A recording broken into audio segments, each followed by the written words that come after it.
Pemirsa, kita akan membahas bahaya mafia peradilan bersama Komisioner Komisi Yudisial Ibrahim yang sudah hadir di studio Berita 1 pagi ini, dan kami juga sudah terhubung dengan Pak Bagirmanan, Profesor, mantan Ketua Mahkamah Agung melalui sambungan telepon, dan kami juga masih mengundang Anda untuk memberikan komentar lewat SMS ke 0811-833-5551 atau melalui pesawat telepon di nomor 021-52-900-308 atau 021-52-900-311. Saya coba ke Pak Bagirmanan dulu sebelum ke Pak Ibrahim. Pak Bagirmanan, ya. Sebetulnya kalau kita bicara soal kode etik, Pak, apakah dibenarkan sebetulnya hakim, termasuk juga hakim agung, itu yang keluarganya melakukan bisnis atau apapun lah yang ada hubungan finansial tertentu dengan orang-orang yang kemungkinan atau mungkin saja nantinya akan berperkara di pengadilan? Ya, kalau kemungkinan berperkara di pengadilan, Anda pun juga mungkin berperkara di pengadilan suatu ketika, ya. Ya. Jadi ini kan biasanya yang berkaitan dengan persoalan hubungan seperti itu adalah dalam mana hubungan yang bersifat profesional, ya. Jadi kalau kita tidak bisa mencegah orang kakak beradik, bagaimana kita harus membatalkan bahwa dia jadi kakak beradik, yang satu jadi hakim, satu punya kegiatan. Tapi yang harus jadi pegangan, apakah itu akan mempengaruhi pekerjaan profesional atau tidak, gitu. Itu yang harus agak lurus kita ini, ya, terus berbasangka, gitu, ya. Nah, saya ingin bercerita, ya. Suatu ketika saya waktu itu masih belajar di negeri Belanda, saya membaca atau ya diceritain hakim-hakim negeri Belanda, katanya itu kalau makan siang biasanya jauh dari kantornya, karena mereka takut ketemu orang yang berperkara atau pengacara di dekat-dekat sana di restoran atau rumah makan. Ya. Jadi itu caranya itu. Oke. Karena apa? Karena akan menimbulkan konflik of interest. Akan menimbulkan konflik of interest, dan esensi dari hal-hal seperti itu adalah bagaimana kita mencegah konflik of interest, gitu, ya. Nah, itu yang jadi esensi. Oke, baik. Nah, ini kalau kita bicara konflik of interest, Pak, kalau ini kan ada beberapa bukan bukti tapi keterangan-keterangan orang yang ini dikatakan harus diperiksa, memang harus dicek kebenarannya bahwa ada bisnis rumah sakit yang melibatkan 6 keluarga hakim agung, gitu. Ya, di dalam etika profesi seperti itu ada hal lain yang perlu saya katakan. Demi menjaga hubungan profesional atau etik seperti itu, banyak praktek keluarga menjauhkan diri dari bisnis atau kegiatan yang akan berkaitan dengan pekerjaan seorang hakim, keluarganya atau bapaknya atau apanya itu, ya.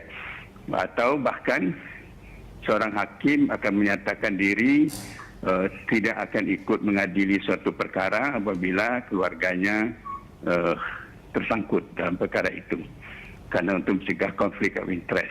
Lagi-lagi saya mau cerita, suatu ketika John Marshall, Ketua Mahkamah Agung yang raksasa Amerika itu, ada perkara tanah di New Jersey.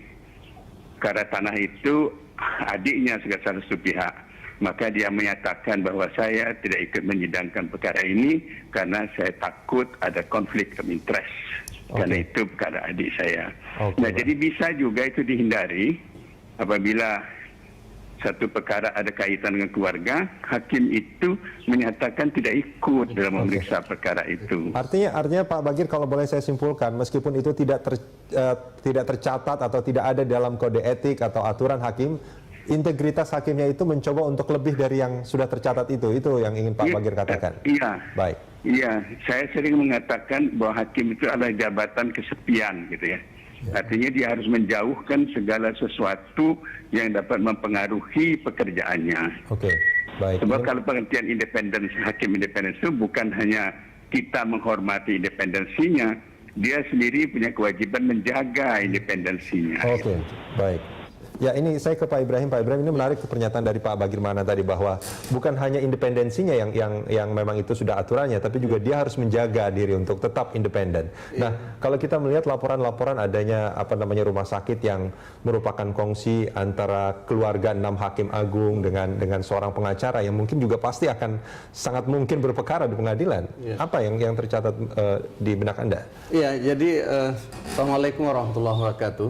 Jadi prinsipnya memang benar yang disampaikan oleh Profesor Bagir bahwa hakim itu harus menjaga independensinya.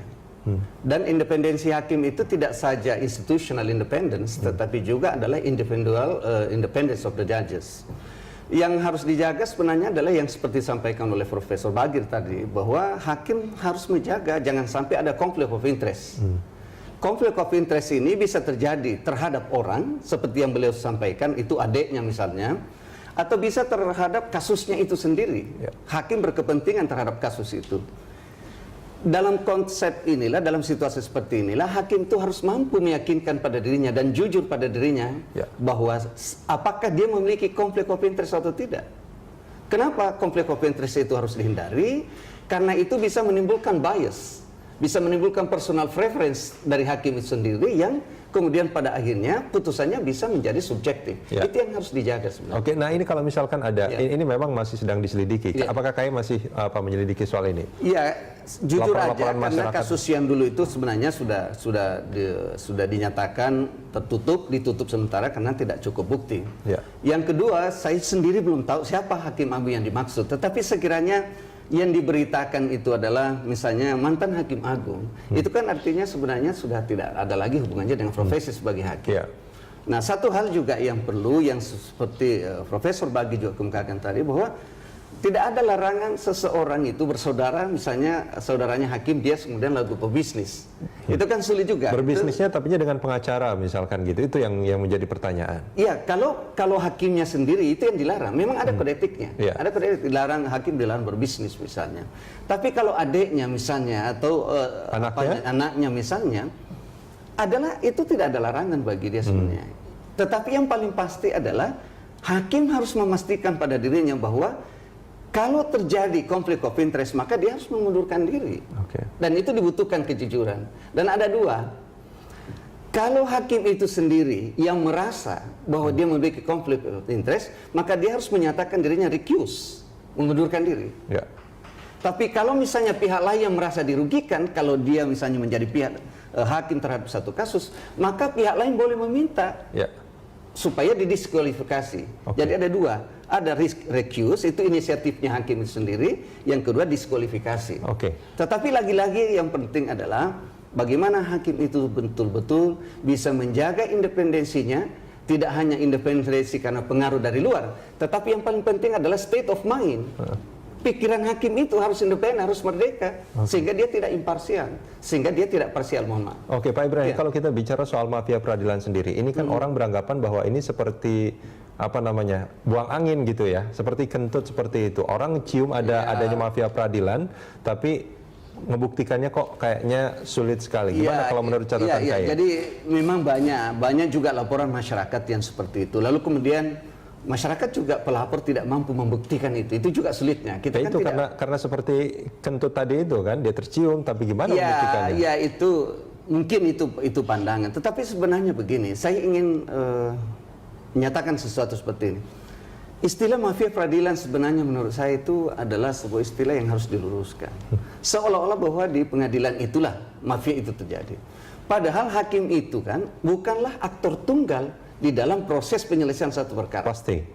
Dia adalah di situ terlibat para pihak, di situ ada kuasa hukum, kalau perkara pidana ada jaksa penuntut dan sebagainya. Ini bisa terjadi bukan hanya karena hakimnya, Tetapi orang-orang di luar pengadilan itu sendiri sebenarnya harus mampu menahan diri untuk tidak mengambil bagian atau berkontribusi dari lahirnya mafia peradilan itu. Itu yang harus penting. Ya, karena ya kita sebut mafia itu karena memang pasti banyak aktornya sebetulnya kan ya. Cuman yang menjadi permasalahan kita adalah ini kan mestinya benteng terakhir dari hukum kita gitu ya. Hakim itu adalah menjadi benteng terakhir. Kok juga terlibat di sana? Kalau benteng terakhir itu sudah jebol, maka sudah nggak ada lagi sebetulnya keadilan itu. Tentu saja hakim harus menjaga integritasnya. Tetapi harus diingat bahwa hakim itu kan menerima perkara yang diajukan ke hadapannya. Tapi jangan menerima suap itu sebetulnya Pak Ibrahim. Itu yang tidak boleh. Kita jeda sebentar. Kita akan sambung ini di segmen berikut nanti Pak Ibrahim. Boleh.